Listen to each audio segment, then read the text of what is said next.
Question number 1. Octavius, they mean to warn us at Philippi here, answering before we do demand of them. Antony tut, I am in their bosoms, and I know wherefore they do it. They could be content to visit other places, and come down with fearful bravery, thinking by this face to fasten in our thoughts that they have courage. But 'tis not so. 1. Who are they referred to in line 1? What warning would they give? From where would they come to Philippi? Answer. They refers to the forces of Brutus and Cassius. The warning implied is about the preparation and intentions of Brutus and Cassius' army. They mean to signal or show their readiness for battle. Brutus and Cassius' forces are coming to Philippi from their respective camps where they have been gathering and organizing their troops. They are converging on Philippi for the decisive battle against the forces of Antony and Octavius. 2. Give the meaning of answering before we do demand of them. Octavius says that the armies of Brutus and Cassius want to launch the attack even before they are challenged by the armies of Octavius and Antony. B. I am in their bosoms. Antony say this. The means that he know how the minds of Brutus and Cassius are thinking of when they plan to attack the armies of Antony and Octavius without waiting for them to reach Sardis. 3. Whose military strategy has dictated that the battle should take place at Philippi? What had Brutus argued regarding this strategy? Answer. Brutus's military strategy dictated that the battle should take place at Philippi. Brutus's arguments for meeting the enemy at Philippi, rather than waiting for them in Sardis, are as under. Brutus said that the people between Sardis and Philippi were now compelled to be friendly to the armies of Brutus and Cassius. However, if the army of Octavius and Antony reached Sardis, the people would turn against Brutus and Cassius. If the people of Sardis turned, they supported Octavius and Antony, then their army would get stronger and refreshed through the help that they received from the people. Therefore, meeting the army of the enemy in Philippi would deprive them of the help of the local people. Brutus also said that their fortunes were now good and therefore they must attack the enemy when the tides are in their favor rather than when the tide turns against them. 4. What did Octavius hope that the enemy would do? What according to him was the intention of the enemy? Answer. Octavius had hoped that the enemy would stay at Sardis waiting for the armies of Octavius and Antony to reach there. According to him, the intention of the enemy is to attack them in Philippi without waiting for them to reach Sardis. 5. What according to Antony is the planning of the enemy? Why does Antony feel so confident that he knows what the enemy intends to show? Answer. According to Antony, the planning of the enemy is to attack them in Philippi only to show the enemy that they have a courageous and confident army. However, according to Antony, the real situation is that the enemy is weak and plans to attack them in Philippi to trick the enemy into believing that they are strong and confident. Question number 2. Cassius now, Brutus, thank yourself. The tongue had not offended so today, if Cassius might have ruled. Octavius come, the cause, if arguing make us sweat. The proof of it will turn to redder drops. Look, I draw a sword against conspirators. When think you that the sword goes up again? Never, till Caesar's 33 wounds be well avenged. Or till another Caesar have added slaughter to the sword of traitors. 1. Whose is the tongue, of which Cassius speaks? Give the substances of what the tongue had said which so offended Cassius. Answer. The tongue that Cassius speaks of is the way Antony insulted Brutus. Antony said that Brutus and Cassius had flattered and smiled at Caesar and bowed before him like slaves, kissed his feet to deceive Caesar, and then attacked from behind to kill Caesar. 2.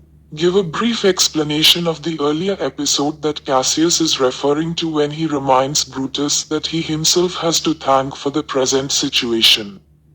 Answer. The earlier episode that Cassius is referring to is when Brutus allows Antony to address the citizens of Rome after the death of Julius Caesar. It was this speech of Antony that turned the tide against Brutus and the conspirators. Cassius means that if Brutus had not allowed Antony to speak, they would not have been facing this troublesome situation. 3. Give the comments made by Cassius in this next speech when he scornfully describes Octavius. Answer.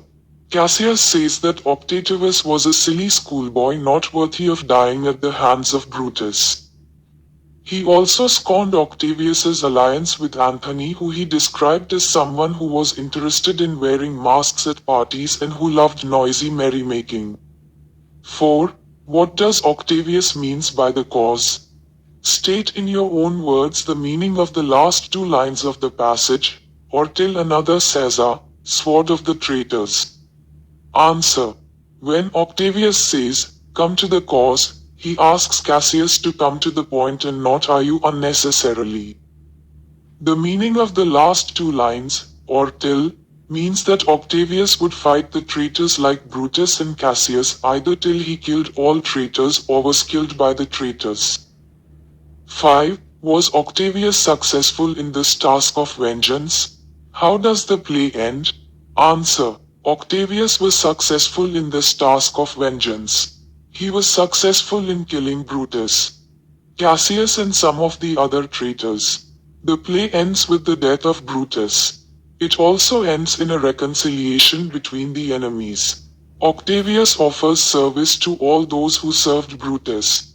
He takes Strato into his household. Antony praises Brutus as the noblest Roman of them all. The play ends with a feeling that Brutus was victorious even in defeat. Question number 3. Cassius coming from Sardis, on our former ensign 2 mighty eagles fell, and there they perched, gorging and feeding from our soldiers' hands, who to Philippi here consorted us. This morning are they fled away and gone, and in their steads do ravens, crows, and kites fly over our heads and downward look on us as we were sickly prey. Their shadows seem a canopy most fatal, under which our army lies, ready to give up the ghost. Messala believe not so. 1. In this extract Cassius narrates something he has seen. What is it? Did he believe in the significance of such things earlier in his life? Why? Answer. In this extract, Cassius narrates that on the way from Sardis, 2 eagles followed them feeding from the soldier's hand. However, on reaching Philippi, the eagles vanished and ravens, crows and kites took their place. Cassius says that he did not believe in the significance of these things earlier in his life, as he believed in the philosophy of Epicurus and therefore did not believe in omens. 2. Give the meaning of, as we were sickly prey, their shadows seem, a canopy most fatal.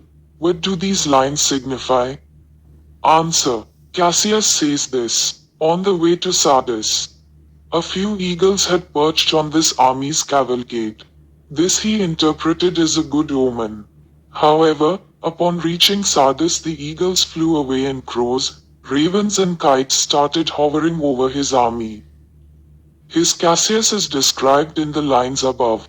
He says that these crows, ravens, and kites looked down upon them as if they were the birds' prey, about to die. He says that the shadow of the birds cast a shadow of death over the armies of Cassius and Brutus. 3. What did Cassius see on the previous day and on that particular morning? What do these signs signify? Answer.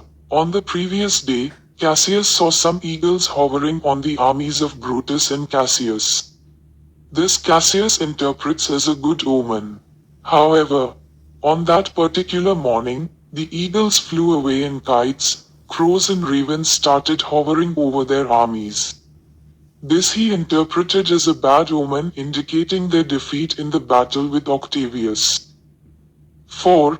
How can you conclude from what Cassius says, a little later, that he was prepared for a possible defeat? Answer.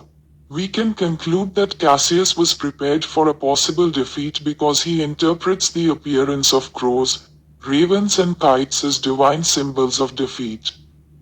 Even a little later he discusses with Brutus the possibility of their death in the imminent battle.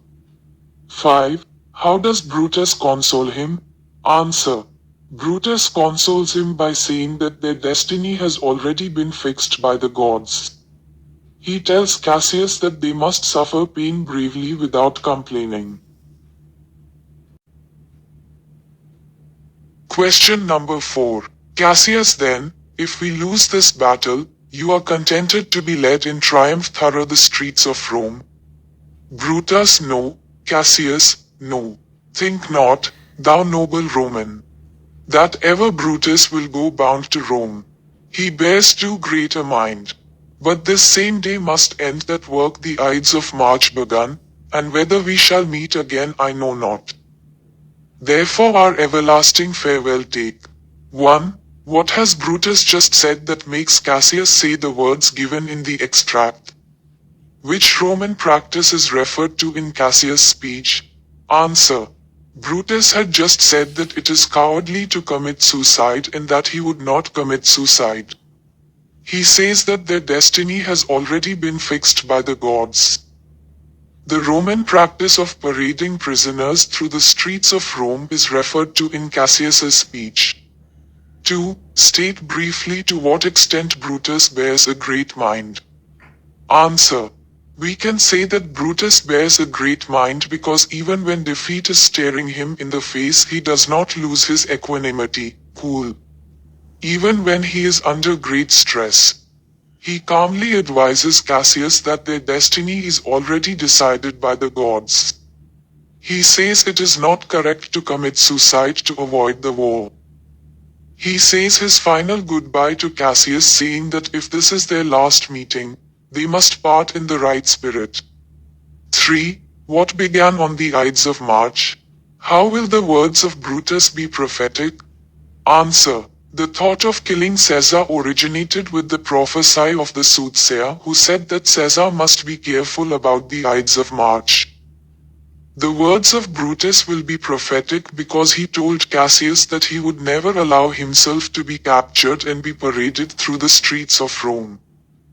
His words turned out to be prophetic because he killed himself before he could be captured by the enemy. 4. Do Cassius and Brutus meet again? Answer. No, Cassius and Brutus do not meet again as both Cassius and Brutus give up their lives during the course of the battle. 5. Brutus and Cassius are affected by the latest events. This makes them act in a different way than their normal behavior.